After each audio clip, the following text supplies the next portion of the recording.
ይሄን የመሰለ ልዑል ልጅ እና ማለት ነው ያለ አባትና ያለ እናትና አባት ተለያይቶ ሲያድግ ምንም አይመስላችሁም? አብርሃም ይሄ ልጅ ስታይ እናትየውን ጠልተ እንዴት ልጁን ልትወድ ቻልክ? የምሬን ነው።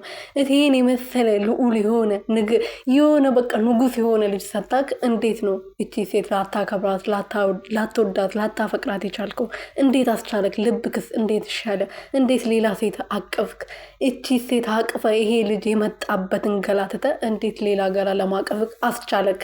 የምር ይሄን የመሰለ ልዑል ገና ህፃንነቱን ራሱ ሳትጠግበው ከእናትየው ጋር ሳትደሰት ከእናትየው ጋር ፎቶ ሳትነሳ ልጃችሁን አቅፋችሁ ፎቶ ሳትነሱ ልጃችሁን አቅፋችሁ ሳትዝናኑ ልጃችሁን ይዛችሁ ወጥታችሁ ሳትዝናኑ እንዴት አስቻለክ?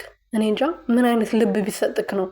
እኔ እንዳንተ ለጨካኝ ልብ አይቼ አላቅም። የምር ማለት ነው። ልጅ ስታይ ራሱ እኮ መራራት ነበረብህ። ምን እያደረግኩ ነው? ለምንድነው የዚህን የመሰለ ልጅ ሰታኝ እናትየውን እንዴት ላላከብራት ቻልኩ ብለህ እኮ ራስን መጠየቅ ነበረብህ። የምር ማለት ነው። ሰላም ቤተሰብ፣ እንዴት ናችሁ? ደህና ናቸው ወይ?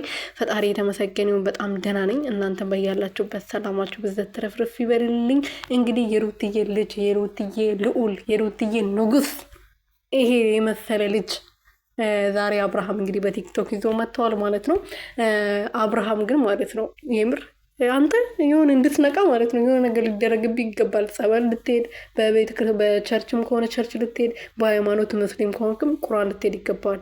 እና እኔ እንጃ አላቅም። ይሄን የመሰለ ልጅ ሰጥታው እንዴት ነው ከሌላ ሴት ጋር ሊሆን የቻለው? እኔ እንጃ አላቅም።